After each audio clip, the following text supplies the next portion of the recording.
स्वार्थासाठी इमान गहाण टाकणं शोभनीय नाही असं महेंद्र दळवींनी म्हटलंय। राजकीय प्रगल्भता हवी, महेंद्र दळवींचा गोगावलेंवर हा निशाणा आहे। तर राजकारणामध्ये सगळंच मनासारखं होत नाही, वस्तुस्थिती स्वीकारून पुढे चालणं गरजेचं असल्याचं भरत गोगावलेंनी म्हटलंय।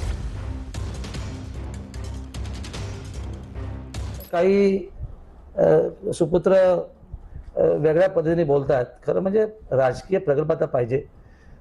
स्वार्थ तर सगळ्यांना असतो, पण स्वार्थापोटी आपलं इमान घाण टाकणं हे काय शोभनीय नक्की नाही आहे।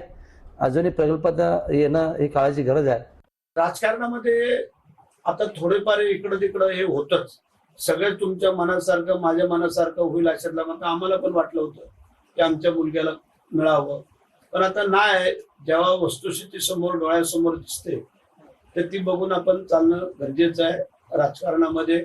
आणि राजकारणामधली आत्ताची सध्याची जी परिस्थिती आहे ही फार वेगळी आहे। आपल्याला माहिती आहे की सकाळचा माणूस दुपारी कुठे आणि दुपारचा संध्याकाळी कुठे आज कोण सांगू शकत नाही।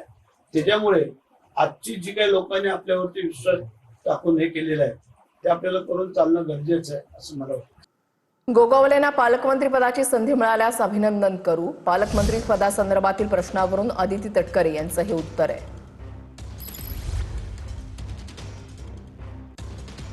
पालकमंत्री पदाचा आता मार्ग सुकर होणार आहे। राष्ट्रवादीला विधान परिषद आणि शिंदे सेनेला पालकमंत्री पद असं कुठेतरी चर्चा होत्या, काय सांगाल आपण? मी सुरुवातीपासून म्हणत आले की त्या संदर्भातला योग्य तो निर्णय जो आहे ते आमचे मुख्यमंत्री फडणवीस साहेब असतील, आदरणीय शिंदे साहेब, त्यावेळेला आदरणीय अजितदादा होते, आता सुनेत्रा काकी आहे, हे त्या संदर्भातला घेतील।